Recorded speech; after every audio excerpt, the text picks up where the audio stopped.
মাথায় টুপি দিয়া মুখে দাড়ি রেখে তার মধ্যে ওই ওজনের মধ্যে কম দিতেছে। মানুষ মনে করতেছে আল্লাহওয়ালা মানুষ, কিন্তু এই পোশাকটাকে ব্যবহার করে প্রতারণা করছে। বুঝা গেল এই লোকটার অন্তরে আমার আল্লাহর ভয় নাই। গরুওয়ালা এক বড় গরু বেচছে 1 কোটি টাকার উপরে দাম, কি জন্য? ওর বাপের বংশ খুব ভালো, বংশীয় গরু বিক্রেতা, সুন্দর দাড়ি। যেই গরু আমেরিকা থেকে বাংলাদেশে আনার কোনো পারমিশন নাই, সেটা অবৈধভাবে এনে কোটি কোটি টাকা কামাই করছেন, মুখ ভর্তি দাড়ি। বুঝতে হবে আল্লাহ নবীর সুন্নতটাকে ব্যবহার করে জাতির সাথে এই পোশাক এবং এই লেবাসের প্রতারণা করেছে। যারা আমার নবীর সুন্নতের সাথে প্রতারণা করে, আমার আল্লাহ তাদেরকে কখনো ছাড় দেন না। দেখলে কত ভালো মানুষ মনে হয়। বহু ব্যক্তি এমন ধরা খেয়েছে, সুন্দর দাড়ি, কিন্তু যখন ধরা খায় তখন দেখে হায় হায় কি অবস্থা। তাহলে বোঝা গেল মাকাম রাব্বিহি, অন্তরে তার ভয় নেই।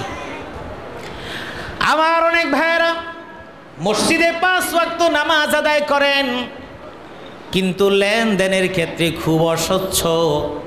মিথ্যা কথা বলতে মনের মধ্যে সামান্যতম বুকটা কাঁপে না। মিথ্যাটাকে সত্যের মতো বলে ফেলে। বোঝা গেল আপনি আল্লাহকে ভয় করেন না, যা বলেন তা হলো মিথ্যা। ওয়া আম্মা মান খাফা মাকামা রাব্বিহি, যারা আল্লাহকে ভয় করে তার মানে হলো জীবনের সমস্ত কাজে আল্লাহর ভয়। আপনি রমজান মাসে রোজা রেখেছেন, ঘুষের টাকা নেওয়ার জন্য বলে ডয়ারে রাখো, আমি তো রোজা রেখেছি। অথবা আপনি যে কোনোভাবে 2 নম্বর লেনদেন করছেন, যখন আপনার মনে চিন্তা হবে আমি যা কিছু করি না কেন আমার আল্লাহ তো দেখেন, এই চিন্তা করার পরে যদি অন্যায় থেকে বিরত থাকেন, বুঝতে হবে আপনার অন্তরে আমার আল্লাহর ভয় আছে। সংক্ষেপে বললাম 2 নম্বর গুণ, ওয়ানাহাদ নাফসা আনিল হাওয়া। নফস যা চায়, মন যা চায় তা আপনি করেন না, তা বাদ দিচ্ছেন। মসজিদ হলো সর্বশ্রেষ্ঠ জায়গা দুনিয়ার মধ্যে। মসজিদ বানিয়েছেন জান্নাতে যাওয়ার একটা মাধ্যম। আল্লাহর হাবিব বলেছেন, মান বানা লিল্লাহি মসজিদান বানাল্লাহু লাহু বাইতান ইলাল জান্নাহ। আল্লাহর হাবিব বলেছেন, যারা মসজিদ বানায় তারা জান্নাতের মধ্যে তাদের জন্য যেন একটা ঘর বানায় নিল। সুবহানাল্লাহ। আপনি জান্নাতের মধ্যে ঘর বানাইলেন, কিন্তু যাওয়া তো লাগবে। ওই ঘর তো তালা মারা। ওই ঘরের তালা যেই চাবি, ওই চাবি হলো মসজিদে 5 ওয়াক্ত নামাজ আদায়।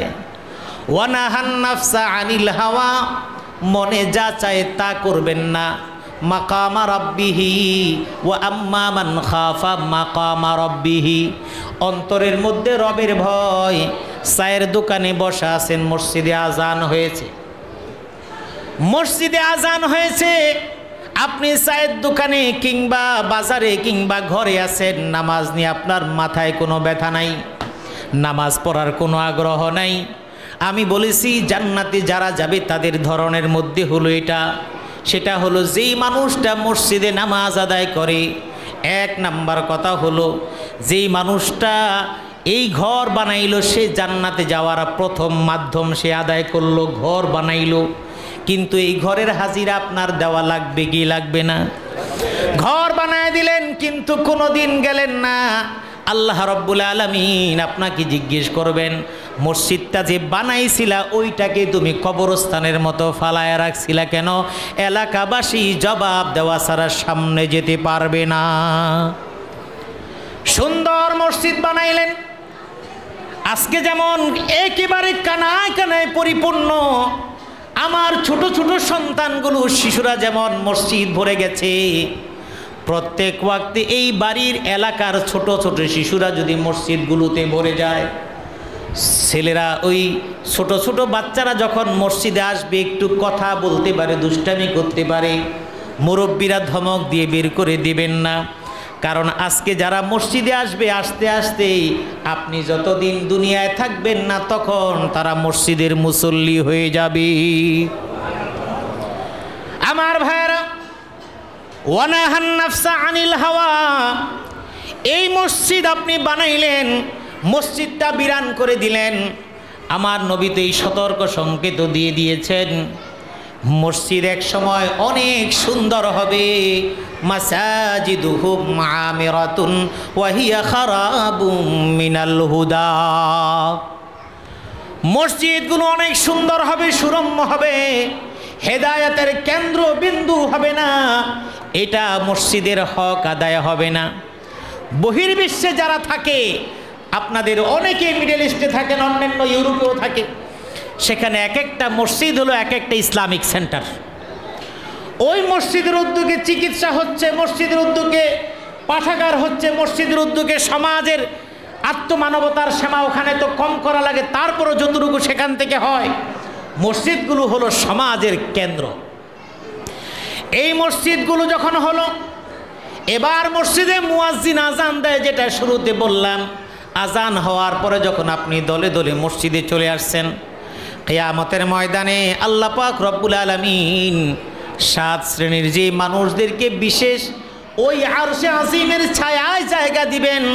ওই ছায়া জায়গা পাওয়া মানুষদের মধ্যে 2 শ্রেণীর কথা বলি। এক হলো ওয়ারাজুলুন শাবুন নাশা ফি ইবাদাতিল্লাহ, যুবকদেরকে বলছি, যুবক ভাইয়েরা, তোমার এখনকার ইবাদত 70 বছর বয়সের ইবাদতের চাইতে শ্রেষ্ঠ। কারণ এখন একটা সেজদা দিবা, 70 বছর বয়সে 50টা সেজদা দিলেও যুবক বয়সের সেজদার সমান কখনো হবে না। যুবক বয়সের ঘুষি আর বুড়াকালের ঘুষি কি এক? আগে কলা গাছের মধ্যে ঘুষি দিয়ে দেখতো, দেখি কে কতখানি ভিতরে ডাবাইতে পারে। ওই মানুষটা এখন 70 বছর বয়সে যদি বলে আপনি একটা ঘুষি দেন, তো হাতই তো নিতে পারবে না। তাহলে এটা যদি আপনি বুঝেন, কলা গাছের মধ্যে হাত দিয়ে পাঞ্চ করলে যেমন ওই 17 বছর বয়সের পাঞ্চ আর 70 বছর বয়সের পাঞ্চ একরকম হয় না, সেজদার ক্ষেত্রেও ওই যুবক বয়সের সেজদা বার্ধক্য বয়সের সেজদা কখনো এক হবে না।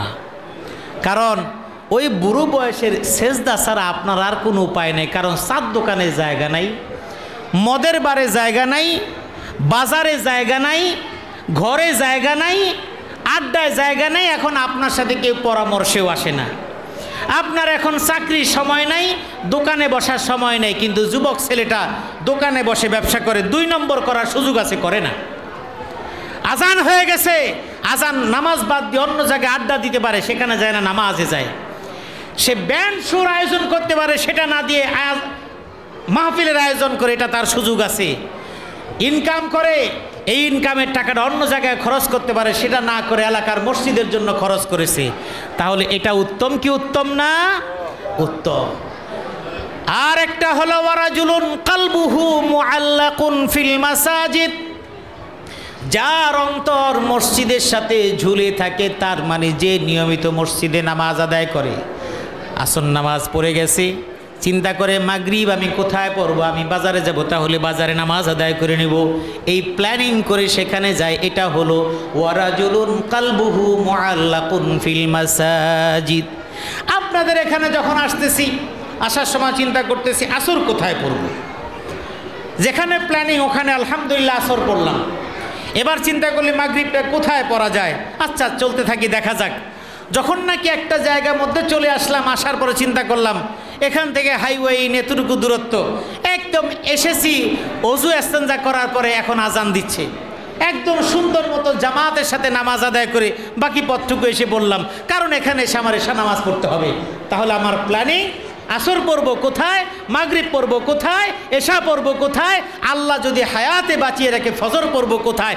এই প্ল্যানিং রাখার নাম হলো ওয়ারাজুলুন কালবুহু মুআল্লাকুন ফিল মাসাজিদ।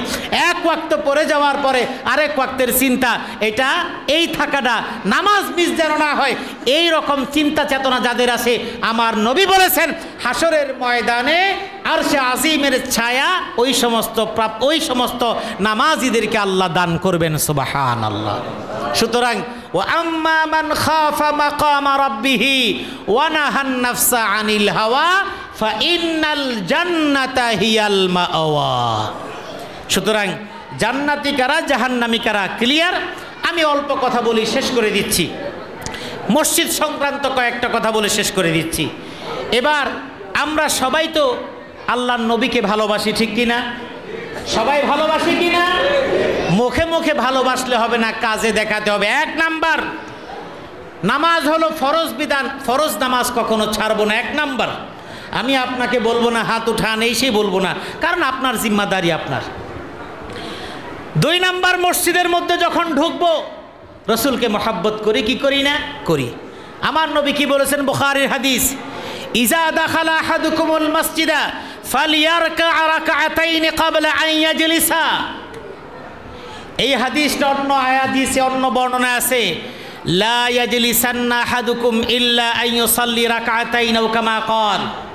বুখারীর বর্ণনা হলো, ইজা দাখালা আহাদুকুমুল মসজিদা ফালিয়ারকা রাকাতাইন ক্বাবলা আন ইয়াজলিসা।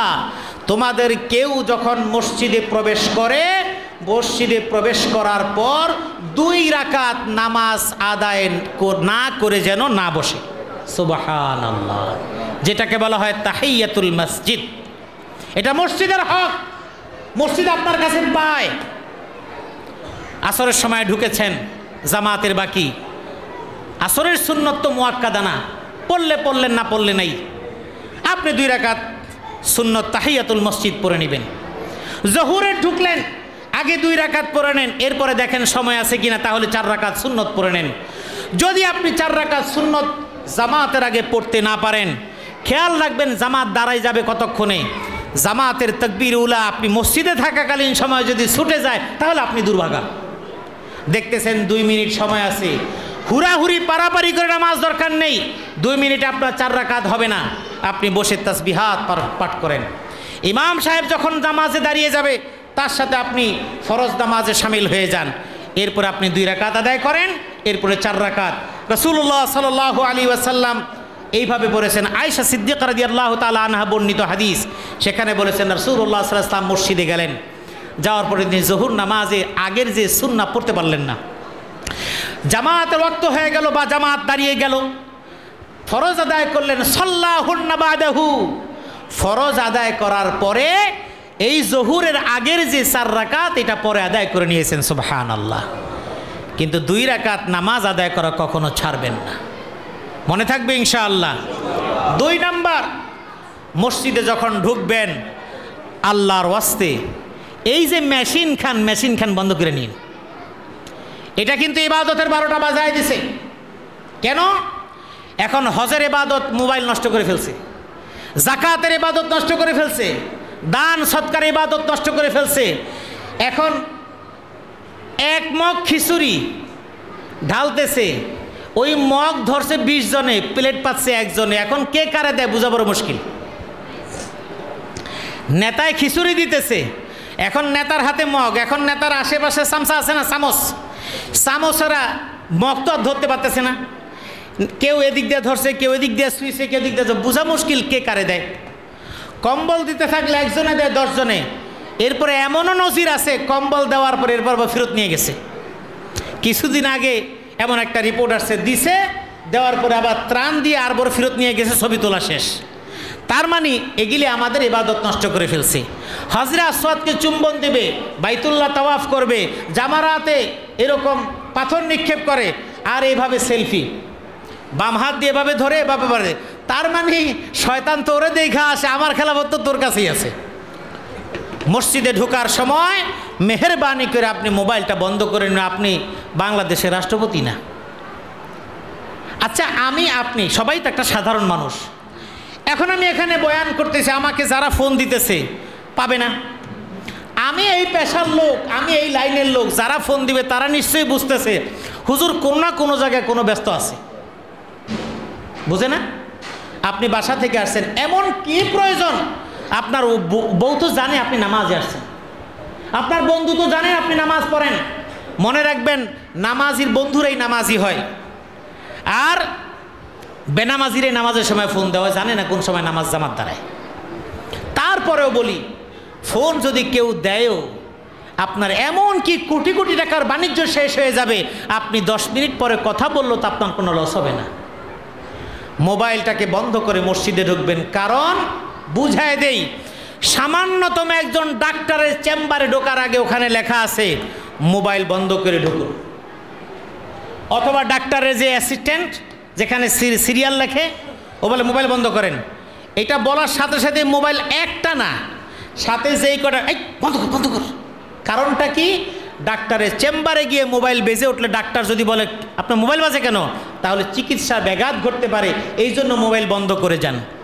আপনি এমন একজন দরবারে সেজদা দেওয়ার জন্য আসছেন যিনি সারা জাহানের একচ্ছত্র অধিপতি মহান মালিক আল্লাহর সামনে আপনি আসতেছেন, আপনি একজন ফকির। এই চিন্তা করে মসজিদের মধ্যে যখন ঢুকবেন মোবাইলটাকে অফ করে ঢুকবেন। একান্ত যদি মনে করেন জরুরি ফোন আসবে তাহলে সাইলেন্ট করবেন, ভাইব্রেট করবেন না। ওই ভাইব্রেশন দিয়ে পকেটে রাখছেন, এখন যখন কাঁপতাছে এখানে হাত দেয় এখানে হাত দেয়, তার মানে নামাজের সমস্ত খেয়াল তার ওই ভাইব্রেশনের দিকে চলে যাচ্ছে, তার নামাজ বাতিল হয়ে যাবে। আমার মাসআলা আপনাদের ভালো না লাগলে অসুবিধা নাই, আপনি গিয়ে দেখেন, কারণ কোরআন বলেছে ওয়াল্লাযীনা হুম ফি সালাতিহিম খাশিউন। খুশু কি এটা হলো এই। এরপরে মোবাইল আছে, সালাম ফিরানোর পর আসসালামু আলাইকুম ওয়া রাহমাতুল্লাহ, ধরেন এখানে মোবাইলটা থাকলো, বোঝানোর জন্য বলি আসসালামু আলাইকুম ওয়া রাহমাতুল্লাহ, আসসালামু আলাইকুম ওয়া রাহমাতুল্লাহ। হুজুর এখনো শেষ করে নেই, এদিকে ফিরে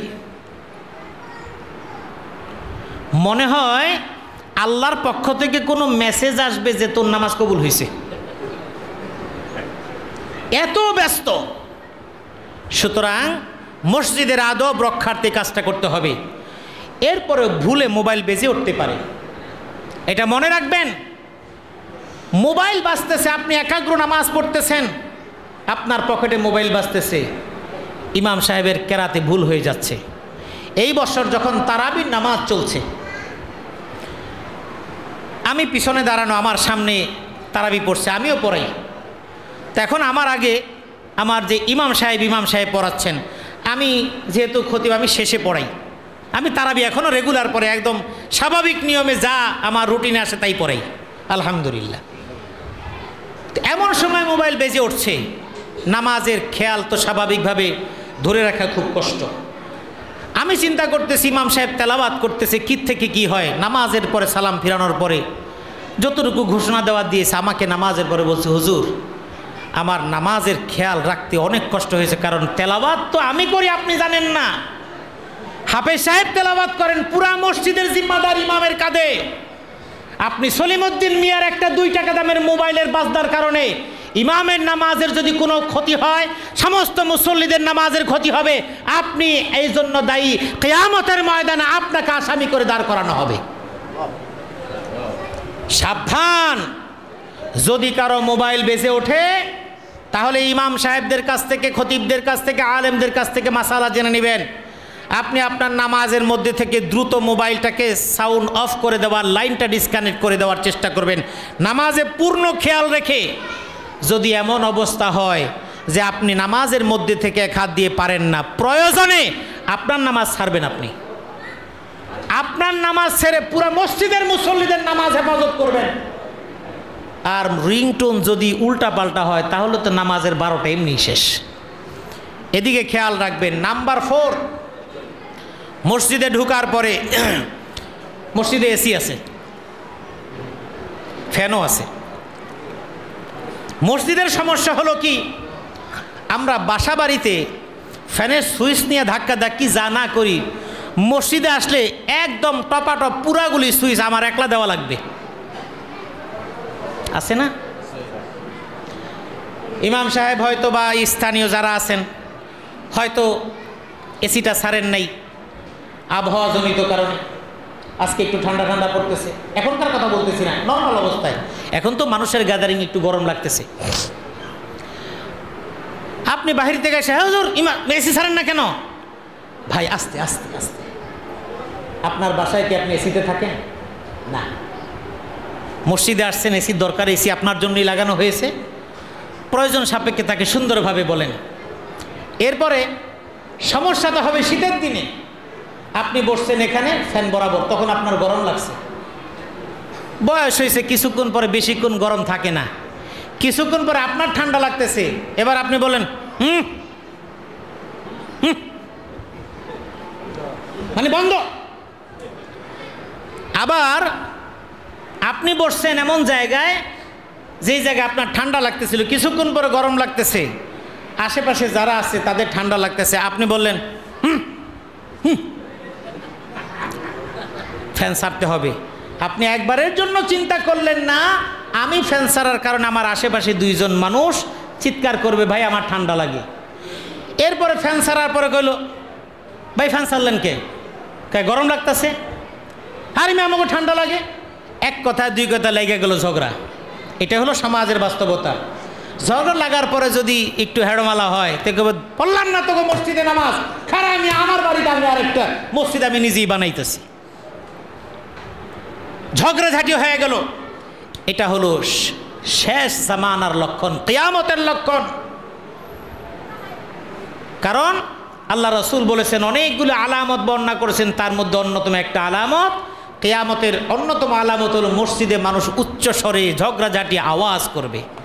মসজিদে নববীতে ওমর রাদিয়াল্লাহু তাআলা আনহু একটা হাদিস, সাইব ইবনে ইয়াজিদ রাহিমাহুল্লাহ তাআলা একজন তাবেঈ, তিনি বলেন, কুনতু নাইমান ফি মসজিদিন নবী সাল্লাল্লাহু আলাইহি ওয়াসাল্লাম, আমি মসজিদে নববীতে আমি শুয়েছিলাম, ঘুমন্ত ছিলাম।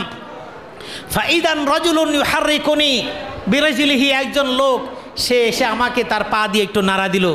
ফানাজারতু, আমি তাকে দেখলাম, আমি তো ওমর ইবনুল খাত্তাব রাদিয়াল্লাহু তাআলা আনহু, আমি আল্লাহ রাসূলের সাহাবী ওমর রাদিয়াল্লাহু তাআলা আনহুকে দেখলাম। এরপরে ওমর রাদিয়াল্লাহু তাআলা আমাকে বলেন, এই যাও তো ওই দুইজন লোককে ডেকে নিয়ে আসো, ওই দুইজন লোককে ডেকে নিয়ে আসো।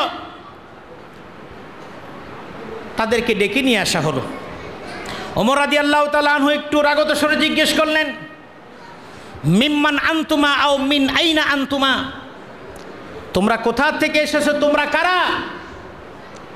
বলছেন যে মিনাত তাইফ, আমরা তাইফের অধিবাসী। ঘটনাটা হলো মসজিদে নববীতে।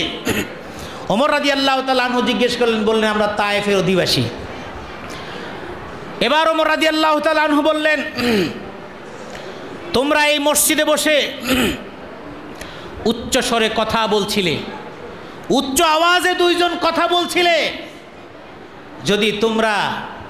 যদি এই মদিনাবাসী হতে, লাউ কুনতুমা লিআহলিল মাদিনাতি লাআউজাতুকুমা,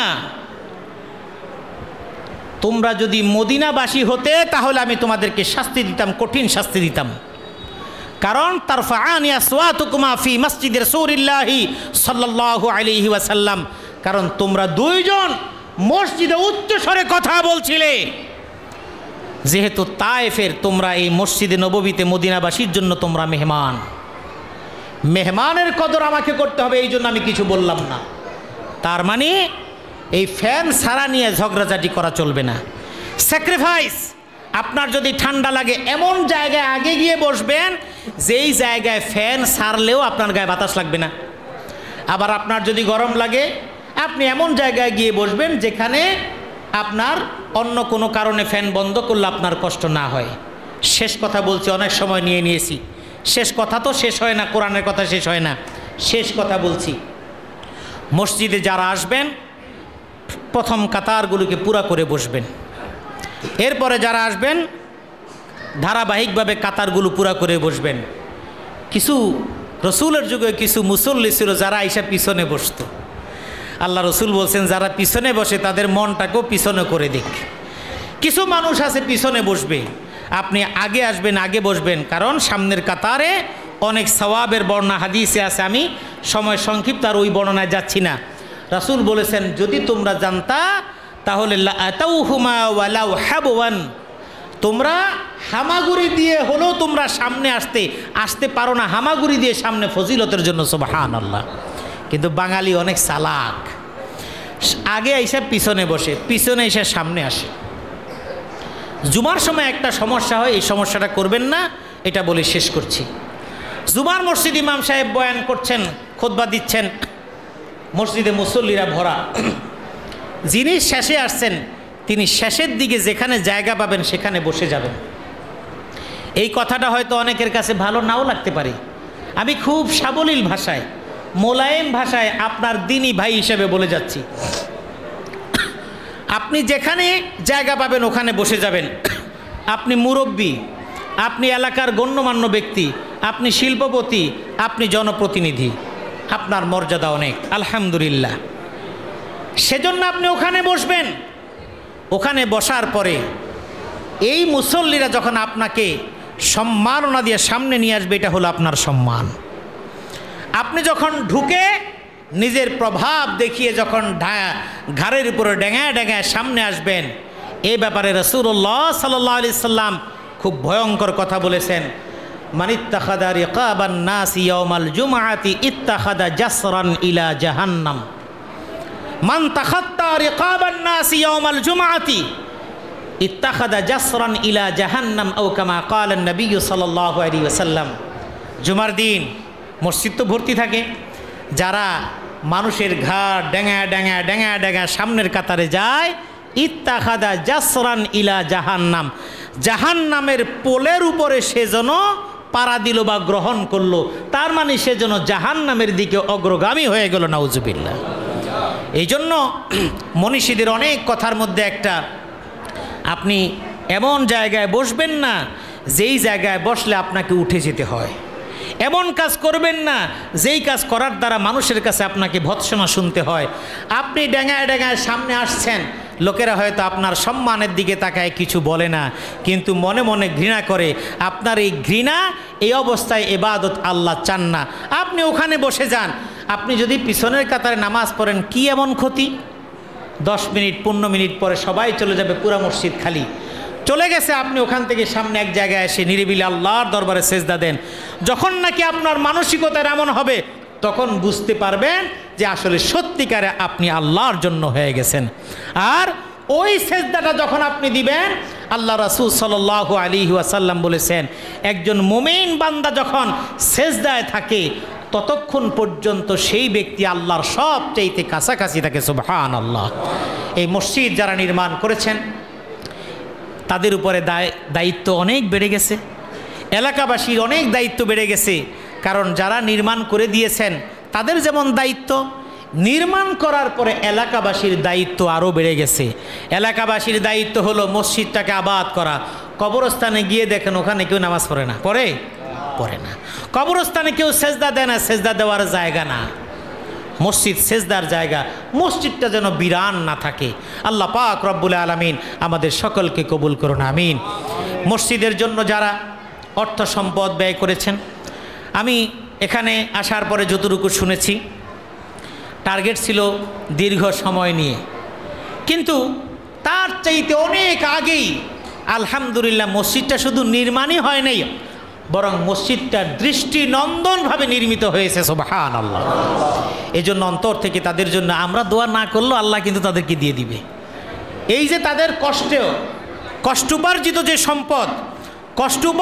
সম্পদ, প্রবাসী ভাইয়েরা, প্রবাসী ভাইদের যেই টাকা, আমি একটা কথা না বললেই নয়, একেবারে সেই দাউদকান্দি ব্রিজ থেকে নিয়ে এই ফেনী সোনাগাজী পার হয়ে চট্টগ্রাম সীমান্ত পর্যন্ত, ওইদিকে একেবারে নোয়াখালী, মাইজদি, সোনাপুর সহ চাঁদপুর আরও যা আছে, এই বৃহত্তর এরিয়ার মধ্যে মানুষ, ম্যাক্সিমাম মানুষগুলো মিডল ইস্টে থাকে, আগেও ছিল, এখনও আছে, এবং বর্তমানে ইউরোপ কেন্দ্রিক অনেক দেশে আছে।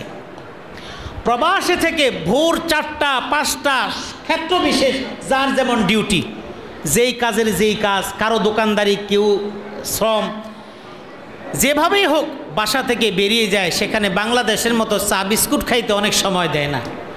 সারাদিন কাজকর্ম করার পর পরিশ্রান্ত ক্লান্ত হয়ে তারপরে আমাদের এই সন্তানগুলো, কারো ভাই, কারো বাবা, কারো বিভিন্ন আত্মীয় স্বজন, তারা তাদের বাসায় ফেরার পরে তারপরে তাদের রান্না নিজেরা করে, তাদের কাপড়টা নিজেরা ধোয়, অনেক কষ্ট স্বীকার করে, তারা এত পরিশ্রম করে, তাদের হাতগুলো শক্ত হয়ে যায় কাজ করতে করতে। আপনজন ছেড়ে বছরের পর বছর সেই টাকার একটা অংশ মসজিদ নির্মাণের জন্য দিয়েছে। আল্লাহ রাসূল সাল্লাল্লাহু আলাইহি ওয়াসাল্লাম তো বলেছেন, মালের ব্যাপারে তো জিজ্ঞেস করবেন, ওয়া আন মালিহি মিন আইনা ইকতাসাবা ওয়া ফিমা আনফাকা। আমার প্রবাসী ভাইরা যেই পরিশ্রম করে রক্ত পানি করা টাকাগুলো কামাই করেন, বলবেন আল্লাহ আমি এমন হালাল রিজিকটা সন্ধানের জন্য আমি এরকম কষ্ট স্বীকার করে মরুভূমিতে, দোকানে, অমুক তমুক জায়গায় যে যেখানে কাজ করে সেখানে আমি কাজ করে এই টাকাগুলো কামাই করেছি। অফিমা আনফাকা, আমার মা, আমার বাবা, আমার সন্তান, আমার স্ত্রী, তাদের ভবিষ্যতের জন্য যেমন তাদের ভরণ পোষণের জন্য দিয়েছি, আবার সেই সাথে তোমার ঘর নির্মাণের জন্য আমি আল্লাহ দান করেছি। আল্লাহ পাক রব্বুল আলামিন এই খাতগুলো যখন দেখবেন, এই প্রশ্নের জবাবগুলো আপনি দিবেন, আমরা দিতে পারবো, তখন তাদের জন্য আল্লাহ জান্নাতের পুরস্কার লিখে রেখেছেন। সুবহানাল্লাহ। এই জন্য প্রবাসীরা অনেক কষ্ট করেন। প্রবাসীদের জন্য আমরা অন্তর খুলে দোয়া করি, আল্লাহ আমাদের সমস্ত প্রবাসী ভাইদেরকে হেফাজতে রাখুন, আমিন।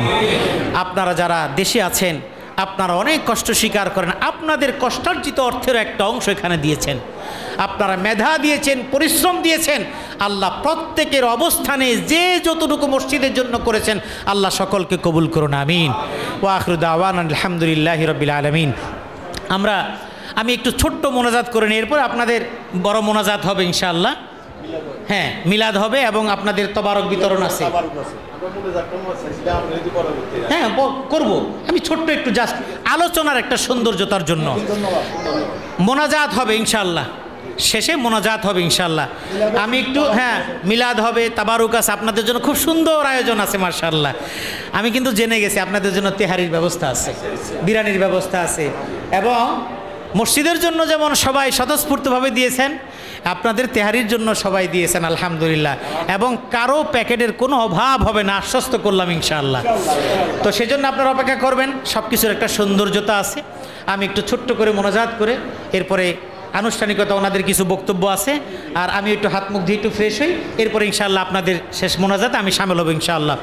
আল্লাহুম্মা সাল্লি আলা মুহাম্মাদিন ওয়া আলা আলি মুহাম্মাদ কামা সাল্লাইতা আলা ইব্রাহিম ওয়া আলা আলি ইব্রাহিম ইন্নাকা হামিদুম মাজিদ। اللهم بارك على محمد وعلى آل محمد كما باركت على إبراهيم وعلى آل إبراهيم إنك حميد مجيد. اللهم آمين. ربنا ظلمنا أنفسنا وإن لم تغفر لنا وترحمنا لنكونن من الخاسرين. ربنا وآتنا ما وعدتنا على رسلك ولا تخزنا يوم القيامة إنك لا تخلف الميعاد. حسبنا الله ونعم الوكيل نعم المولى ونعم النصير. رب العالمين, আমরা তোমার কাছে সংক্ষিপ্ত পরিসরে দুটো কথা পেশ করার জন্য হাত তুলেছি। এই যে তোমার কিছু নগণ্য গুনাহগার বান্দারা, পর্দার আড়ালে আমার কিছু বোনেরা, মায়ের বয়সী মুরব্বীরা হাত তুলেছেন, রব্বুল আলামিন এই মানুষগুলোর হাত দুখানাকে তুমি কবুল করে নাও। রব্বুল আলামিন এই মসজিদের জন্য যারা নির্মাণে সহায়তা করেছেন সকলের দানকে তুমি কবুল করে নাও, সকলের মেহনত, পরামর্শ, পরিশ্রম সব কিছু তুমি কবুল করে নাও। আজকের এই সুন্দর আয়োজন এত সুন্দরভাবে হবে, রব্বুল আলামিন তুমি এই এলাকার মানুষগুলো অন্তরের মধ্যে মসজিদের যে মহাব্বত দিয়েছ, রব্বুল আলামিন হাসরের ময়দানে এই মসজিদের মহাব্বত নিয়ে যেন তারা উঠতে পারে এবং সেভাবে যেন তোমার কাছে নাজাত পেতে পারে, তুমি কবুল করে নাও। রব্বুল আলামিন মুরব্বীরা যারা চলে গেছেন তাদেরকে তুমি মাফ করে দাও। মসজিদের শুরু লগ্ন থেকে এ পর্যন্ত যারা খিদমত করেছেন তাদেরকে তুমি মাফ করে দাও।